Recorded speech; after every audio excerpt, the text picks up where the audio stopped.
आदरणीय दिदीबहिनी तथा दाजुभाइहरू, आज विश्व कोरोना भाइरसको महामारीबाट आक्रान्त छ र यसका विरुद्धको लडाइँमा सरिक छ र त्यसका विरुद्ध हामी पनि लडिरहेका छौँ। यसै क्रममा मुलुक 62 दिनदेखि लकडाउनमा छ। कुनै मानवीय क्षति नहोस् भन्ने हाम्रो अथक प्रयासका बावजुद यसबीचमा नेपालभित्र हाम्रा 3 जना नागरिकको दुःखद निधन भएको छ। उहाँहरूसहित कोरोना भाइरसद्वारा स्वदेश तथा विदेशमा भएको मानवीय क्षतिप्रति दुःख व्यक्त गर्दछु र शोकाकुल परिवारजनमा म गहिरो समवेदना व्यक्त गर्दछु। बन्दाबन्दी आगामी जेठ 20 गतेसम्म जारी छ। यसले गर्दा हाम्रो समग्र अर्थतन्त्र र सम्पूर्ण देशवासीमा पुग्न गएको अप्ठ्यारोप्रति सरकार गम्भीर र संवेदनशील छ। कोरोना महामारीबाट जनतालाई मुक्त गर्ने, यसबाट सिर्जित सङ्कटबाट मुलुकको अर्थतन्त्रलाई रक्षा गर्ने र रोग तथा भोगबाट आफ्ना जनतालाई जोगाउने कामलाई सरकारले आफ्नो प्रमुख दायित्व ठानेको छ। दाजुभाइ तथा दिदीबहिनीहरू, 1 महिना अघि सम्बोधनका क्रममा मैले आउने साताहरू अझ चुनौतीपूर्ण हुने बताएको थिएँ। फागुन 3 गतेदेखि चैत 29 गतेसम्म झन्डै 2 महिनासम्म सङ्क्रमितको सङ्ख्या दोहोरो अङ्कमा ननाग्नु र मानवीय क्षति बेगर बन्दाबन्दीको पालना हुनुले विश्व स्वास्थ्य सङ्गठनले हाम्रो मुलुकलाई अति जोखिमबाट जोखिमको तहमा प्रगति भएको बताएको थियो। तर नयाँ वर्षको पहिलो हप्ता बितेसँगै महामारीको सङ्क्रमण फेरि विस्तार हुन थाल्यो। यति बेला सङ्क्रमितहरूको सङ्ख्या 600 नागेको छ। आसन्न जोखिमले हामीलाई थप सजग हुन, अझ उच्च योजनाका साथ सङ्क्रमणलाई नियन्त्रण गर्न र राज्यका सबै अङ्गहरूलाई महसुस हुने गरी अझ चुस्त र प्रभावकारी बनाउन माग गरेको छ। यस महामारीलाई नियन्त्रण गर्न प्रारम्भिक दिनका तयारीमा केही अलमल जस्तो देखिए तापनि हालसम्म आइपुग्दा हामीले लिएका कदमहरू सफल भएका छन्। लकडाउनले जीवनलाई असहज त बनाएको छ, तर यसले सामाजिक दूरी कायम गर्न, केसहरू पहिचान गर्न, आइसोलेसनमा राख्न र सम्पर्कित व्यक्ति पत्ता लगाउन मद्दत पुर्याएको छ।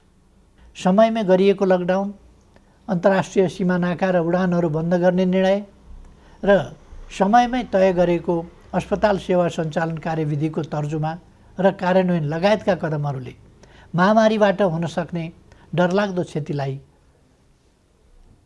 जोगाएको छ। यसबीचमा 2 महिनाका शिशुदेखि 81 वर्षीय वृद्धासम्मलाई निको पार्न सकिनुलाई उपलब्धिका रूपमा लिइनुपर्दछ। यसरी दक्षिण एसियाका कतिपय मुलुकहरूको तुलनामा नेपालमा महामारी नियन्त्रणको स्थिति प्रभावकारी छ, तर त्यो ढुक्क भएर बस्ने स्थितिमा भने छैन। कोरोना विरुद्धको हाम्रो लडाईँ निकै चुनौतीपूर्ण र लामो छ भन्ने यथार्थप्रति सरकार सचेत छ। आपूर्तिका सीमित स्रोत भएका कारण औषधि र स्वास्थ्य उपकरणको खरिदमा सिर्जना भएका केही अप्ठ्याराहरू हल भएका छन्। एकमात्र प्रयोगशालाबाट सुरु भएको कोभिड-19 को परीक्षणलाई 7वटै प्रदेशसम्म विस्तार गर्दै 20 भन्दा बढी प्रयोगशालाबाट अहिले तीव्र बनाइएको छ। परीक्षणको दायरालाई विस्तार गर्न किट तथा औषधिको प्रबन्ध द्रुत गतिमा गरी यसलाई यथाशीघ्र अझै उन्नत बनाइनेछ। विज्ञहरूले दिएको सल्लाह बमोजिम कम्तीमा जनसङ्ख्याको 2% परीक्षण विस्तार गर्ने योजनामा सरकार छ। प्रत्येक स्थानीय तहलाई कोभिड-19सँग जुझ्न सक्ने गरी स्वास्थ्य सुरक्षा, स्वास्थ्य सेवा, आधारभूत वस्तुहरूको आपूर्ति र शान्ति सुव्यवस्था कायम गर्न सक्ने तुल्याउन सङ्घ र प्रदेश बीचको सहकार्यलाई थप प्रभावकारी बनाइनेछ। खास गरी क्वारेन्टाइनको प्रबन्ध, राहत वितरण, आपूर्ति प्रणालीको व्यवस्थापन र अनुगमनमा स्थानीय तहलाई सक्षम पार्ने गरी साझेदारी अघि बढाइनेछ। क्वारेन्टाइनको सङ्ख्या बढाउने र त्यसको स्तरमा पुनरावलोकन गरी व्यापक सुधार गरिनेछ।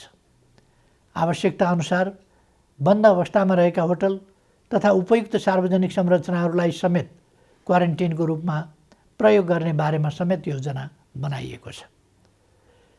केन्द्रीय योजना र स्थानीय तहको व्यवस्थापनमा सङ्क्रमित नागरिकको स्वास्थ्योपचार र क्वारेन्टिनमा राखिएका व्यक्तिहरूको खानपान तथा हेरचाह व्यवस्थित गरिनेछ। महामारी विस्तार भएको ठाउँलाई सिल गरी त्यहाँ युद्ध स्तरमा परीक्षण तथा नियन्त्रणको कार्यलाई अघि बढाइनेछ।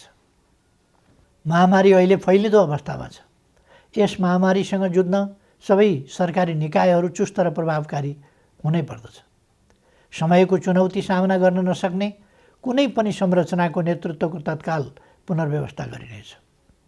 राष्ट्रिय सङ्कटको यस घडीमा खेलेको भूमिकालाई नै सम्बन्धित व्यक्तिको मूल्याङ्कनको मुख्य आधार बनाउँदै दण्ड र पुरस्कारको व्यवस्था गरिनेछ। कोरोना महामारी विरुद्ध एकीकृत कमान्ड एवं केन्द्रीय योजनालाई थप प्रभावकारी बनाइनेछ। सङ्घ, प्रदेश र स्थानीय तहबीच कोरोना सङ्क्रमण रोकथाम र नियन्त्रणका क्षेत्रमा जीवन्त सूचना संवाद तथा प्रभावकारी समन्वयका लागि तीनवटै तहमा सम्पर्क व्यक्ति वा निकाय तोकी विद्यमान संस्थागत व्यवस्थालाई अझ चुस्त तुल्याइनेछ।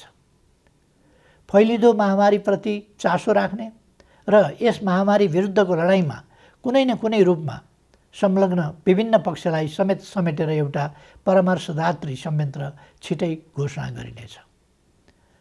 दिदीबहिनी तथा दाजुभाइहरू, कुनै पनि विषयले कोरोना विरुद्धको जारी युद्धलाई कमजोर पार्न हुन्न भन्नेमा म स्पष्ट छु। मैले पहिले पनि भनेको छु, मानिसका लागि जीवन पहिलो कुरा हो। रोग वा भोग केहीबाट पनि हाम्रा देशवासीको जीवन जोखिममा पर्न नदिन सरकार हदैसम्म प्रयत्नशील रहन्छ। यस कार्यमा सरकार सबै देशवासीबाट आजसम्म प्राप्त सहयोगका लागि आभारी छ र आगामी दिनमा थप रचनात्मक सहयोगको अपेक्षा पनि गर्दछ। अहिले मुलुक बाहिर रहेका नेपालीहरूको घर फर्किने क्रम बढेको छ। मैले नेपालीहरूको ठुलो सङ्ख्यामा कार्यरत रहेका मुलुकका सरकार तथा राष्ट्र प्रमुखसँग गम्भीर संवाद गरेको छु। नेपालीहरूको अप्ठ्यारोमा सहयोग गर्न मैले गरेको आग्रहमा उहाँहरूले निश्चिन्त रहन आश्वस्त पार्नु भएको छ। म उहाँहरू सबैलाई धन्यवाद भन्न चाहन्छु। यसका अतिरिक्त कोभिड-19 को विश्वव्यापी सङ्क्रमणको कारणबाट उत्पन्न असहज परिस्थितिमा स्वदेश फर्कनुपर्ने अवस्थामा रहेका नेपालीलाई स्वदेश फर्काउने व्यवस्था सम्बन्धी विस्तृत योजना सहितको आदेश तत्काल जारी गरिनेछ। विश्वका जुनसुकै कुनामा अप्ठ्यारोमा परेका आफ्ना देशवासीहरूलाई सरकारले समयमै उद्धार गर्छ। समस्याको प्राथमिकता र देशभित्रको तयारीका बीच सन्तुलन मिलाउँदै यो काम छिट्टै सुरु गरिनेछ। सरकार आफ्ना नागरिकप्रति संवेदनशील छ, यसमा निश्चिन्त रहन म सबैमा आग्रह गर्दछु। विश्व स्वास्थ्य सङ्गठनको प्रोटोकल अनुरूप घर फर्कनेहरूको सीमा पार गर्नु अघि अनिवार्य परीक्षण हुनुपर्ने थियो, जसले महामारीलाई समुदाय स्तरमा फैलिनबाट धेरै हदसम्म जोगाउन सक्थ्यो। तर छिमेकी मित्र राष्ट्र भारतबाट अधिकांश घर फर्कनेहरू नियमको पालना र परीक्षण बिना नै अनेक कष्ट झेल्दै ठुलो सङ्ख्यामा सीमा पार गरिरहनु भएको छ। परीक्षणको अभावमा महामारी तीव्र गतिमा फैलिनमा यसले पनि योगदान गरिरहेको छ। स्वदेश भित्रिसक्नुभएका दाजुभाइ दिदीबहिनीहरूले छिटो परीक्षण गर्न, सामाजिक दूरी कायम गर्न, सुरक्षित ढङ्गले क्वारेन्टिनमा रहन र अन्य नियमहरूको पालना गर्न जरुरी छ। यस काममा उहाँहरूलाई आवश्यक सहयोग पुर्याउने थप दायित्व स्थानीय तहको काँधमा आइपरेको छ। यस्तै अवस्थामा जनस्तरमा पारस्परिक सहयोगको आवश्यकता हुन्छ। जनताबीचको आपसी सहयोग र सजगतामा मात्रै कोरोना जस्तो महामारीको सङ्क्रमणलाई नियन्त्रण गर्न सकिन्छ। हामी स्पष्ट हुनुपर्दछ, कोही पनि रहरले मात्र विदेशिएको हुँदैन। कोरोना सङ्क्रमण जो कसैलाई पनि हुनसक्छ, कसैले पनि इच्छाले सङ्क्रमण बोकेर फर्किएको पनि हुँदैन। कसैको पनि बोली र व्यवहारबाट घर फर्किएकाहरूको आत्मसम्मानमा चोट नपुगोस् भन्नेमा सचेत रहन म सबै देशवासीहरूलाई आग्रह गर्दछु। घर फर्किएका सबै दिदीबहिनी दाजुभाइहरूलाई आफ्ना कारणले आफ्नो परिवार, छरछिमेक तथा समुदायमा महामारी नफैलियोस् भन्नेमा सतर्क रहन र चिकित्सक तथा प्रशासनको सल्लाह बमोजिम स्वास्थ्य सम्बन्धी अन्य नियमहरूको पालना गर्न अनुरोध गर्दछु। अप्ठ्यारो बेलामा केही तत्त्वहरू जनतामा भ्रम फिजाएर आफ्ना अलग स्वार्थ र उद्देश्यहरू पुरा गर्न सक्रिय हुन सक्दछन्।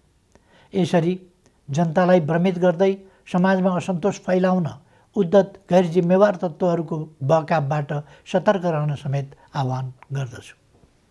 विश्वव्यापी प्रवृत्ति र हाम्रो मुलुकमा त्यसको प्रभावलाई हेर्दा यस महामारीको सङ्क्रमण अझै केही अवधि जारी रहने देखिन्छ।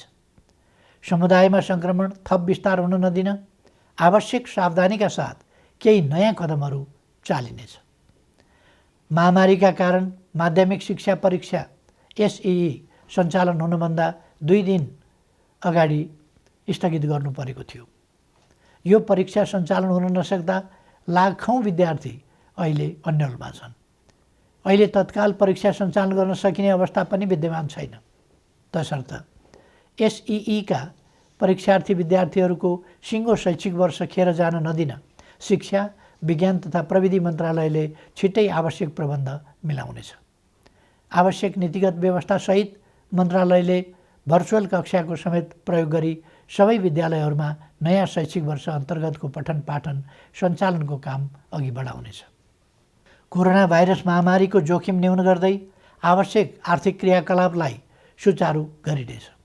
सरकारको नीति तथा कार्यक्रममा जोड दिइए अनुरूप खेतीपातीको याम खेर जान नदिन सामाजिक दूरी र आवश्यक परहेजलाई ख्याल गरी कृषि कार्य अघि बढाइनेछ। समुदायमा सङ्क्रमण फैलिन नदिन मानिसको आवागमनलाई आवश्यक मात्रामा सीमित गर्ने गरी प्रशासनिक कडाइलाई भने कायमै राखिनेछ। कोरोना महामारीका कारण थपिन सक्ने गरिबी र बेरोजगारीलाई समाधान गर्न कृषि क्षेत्रको अहम भूमिका हुने कुराप्रति सरकार सचेत छ। ठुलो मात्रामा आधुनिक यन्त्र र प्रविधिको प्रयोग गरी व्यावसायिकीय कृषि उत्पादनको कार्य अपेक्षित मात्रामा हुन नसक्नु, मेहनत तथा लगानी गर्ने उत्पादक र मूल्य तिरेर खरिद गर्ने उपभोक्ताको अहित हुने, तर किसान र उपभोक्ताको बीचमा रहने बिचौलियाले भने अनुचित फाइदा उठाउने जस्ता समस्या कृषि क्षेत्रमा रहेको आजको गम्भीर समस्या हो। यस समस्यालाई सम्बोधन गर्न आवश्यक खाद्य वस्तुहरूको आयातलाई घटाउने, कृषिमा आत्मनिर्भर हुने, क्रमशः कृषि उत्पादनको निर्यात तीव्र पार्ने र कृषि क्षेत्रमा ठुलो मात्रामा रोजगारी र स्वरोजगारी सृजना गर्ने कार्यक्रम हालै संसदबाट नीति तथा कार्यक्रमका रूपमा पारित गरिसकिएको छ। कोरोना महामारीका बीच पनि अर्थतन्त्रलाई चलायमान राख्ने र राष्ट्रिय गौरवका आयोजना लगायत कतिपय विकास आयोजनालाई अगाडि बढाउने हाम्रो प्रयास र प्रयोग सफल भएको छ। कोरोना महामारी बीच पनि माथिल्लो तामाकोशी, मेलम्ची, पोखरा, भैरवा र काठमाडौँ विमानस्थल निर्माण विस्तार तथा रानीपोखरी, धरहरा लगायत पुनर्निर्माणका काम अगाडि बढाउन सकिएको छ। यसले कोरोनालाई छल्दै विकासका काम अगाडि बढाउन सकिन्छ भन्ने पुष्टि भएको छ। अब नियन्त्रणको सीमाभित्र रहन सक्ने थप उद्योगहरूलाई सञ्चालनको अनुमति दिइनेछ। काममा आउने आफ्ना श्रमिकलाई समुदायमा छ्यासमिस नहुने प्रबन्ध गर्ने शर्तमा जुन जुन जिल्लाका श्रमिक हुन् तिनीहरूलाई पहिले कोरोना परीक्षण गरी प्रशासनको निगरानीमा उद्योग व्यवसाय सञ्चालन हुने स्थानमा ल्याउने प्रबन्ध मिलाइनेछ। सम्बन्धित उद्यमीले आफ्नो व्यवसायमा रहने श्रमिकहरूले तोकेको प्रोटोकल पालना गरे नगरेको अनुगमन आफै गरी त्यसको नियमित जानकारी सम्बन्धित प्रशासनिक निकायमा गराउनु पर्नेछ। यसको प्रभावकारिताको आधारमा क्रमशः थप व्यवसाय सञ्चालनको प्रक्रिया अघि बढाइनेछ।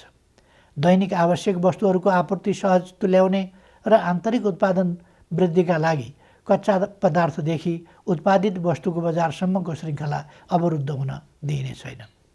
आवश्यक वस्तुहरूको आन्तरिक ढुवानी र आयात निर्यात सहज बनाइनेछ। कोरोना महामारीको असरबाट क्षति भएका औद्योगिक व्यावसायिक क्षेत्रका लागि राहत सुविधाको व्यवस्था सरकारले गर्नेछ। यस्ता सुविधामा कर सहुलियत, शुल्क मिनाहा, कर्जाको ब्याज सहुलियत, सहज ऋणको उपलब्धता, एवं विद्युत लगायतका क्षेत्रमा दिइने छुटहरू पर्नेछन्। निजी क्षेत्र सबल नहुँदा अर्थतन्त्र सबल हुन सक्दैन भन्ने यथार्थलाई सरकारले राम्रोसँग बुझेको छ। शिथिल बन्न पुगेको अर्थव्यवस्थालाई दुरुस्त गर्न आवश्यक आर्थिक पुनरुत्थान सम्बन्धी विस्तृत प्रस्ताव अर्थ मन्त्रालयले छुट्टै जारी गर्नेछ। यस अप्ठ्यारो समयमा अपाङ्गता भएका व्यक्ति वा अन्य कसैको पनि राज्यले उपलब्ध गराउँदै आएको सामाजिक सहायतामा कटौती गरिने छैन। सामाजिक सुरक्षाको दायरा फराकिलो पारिनेछ। योगदानमा आधारित सामाजिक सुरक्षा प्रणालीलाई परिमार्जन गरिनेछ। यस प्रणालीमा आबद्ध सबै श्रमिकहरूको सामाजिक सुरक्षा कोषमा गर्नुपर्ने योगदान रकम हाललाई सरकारी कोषबाटै मिलान गरिनेछ। श्रम गर्नै नसक्नेलाई राहत दिउँ, बाँकी सबैलाई काम दिउँ र आर्थिक रूपमा भर्ते गरौँ भन्ने मान्यतामा सरकार दृढ छ।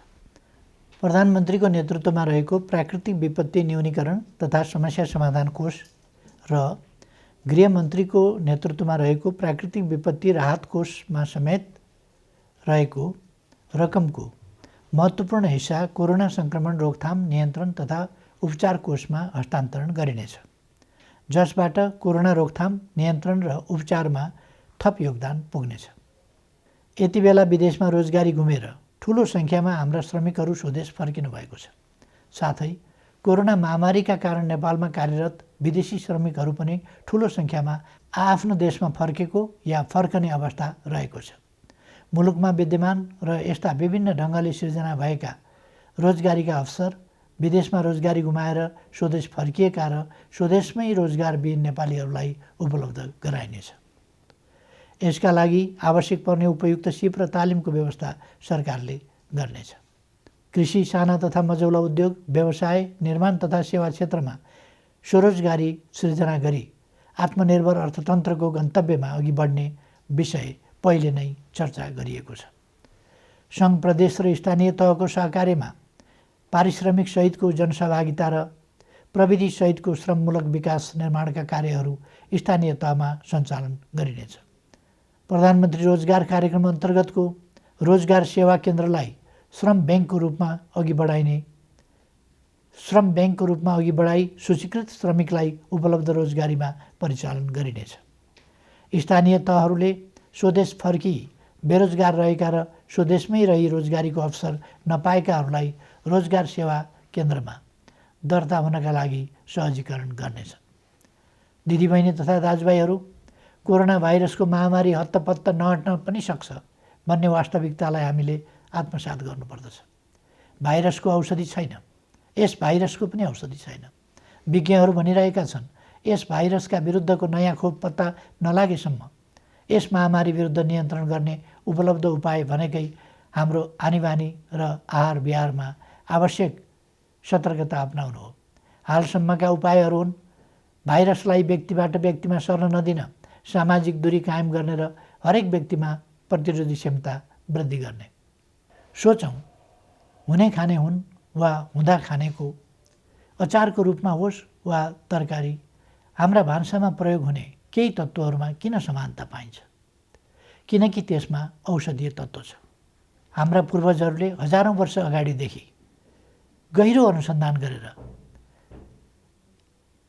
प्रचलनको रूपमा अगाडि सारेका, हाम्रो भान्सामा प्रयोग हुँदै आएका ती औषधीय तत्त्वले रोगको प्रतिरोध क्षमता बढाउन बल पुर्याइरहेका छन्।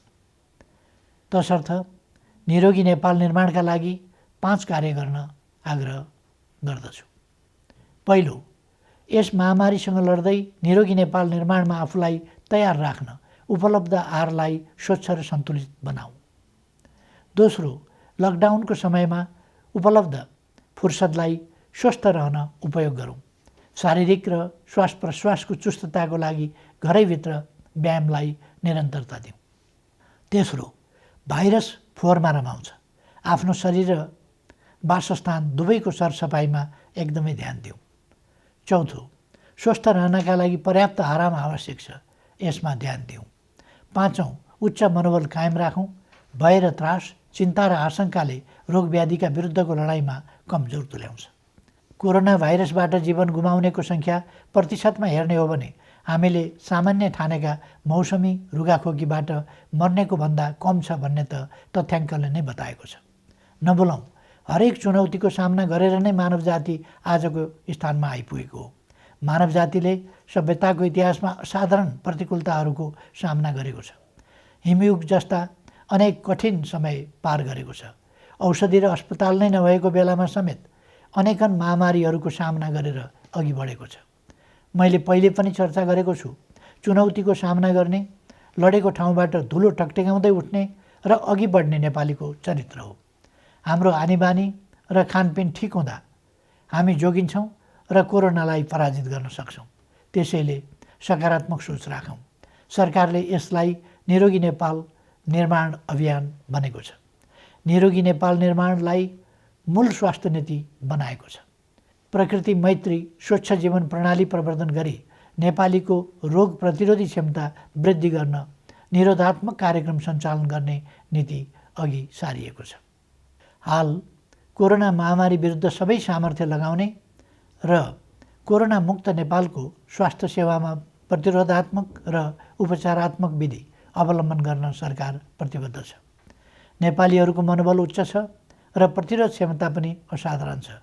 यस महामारीलाई सरकारले अघि सारेका विभिन्न उपायहरूसहित आफ्नो उच्च मनोबल र प्रतिरोध क्षमताका साथ पराजित गर्नेछौँ भन्ने मैले विश्वास लिएको छु। सबैमा सुस्वास्थ्यको कामना गर्दछु। धन्यवाद।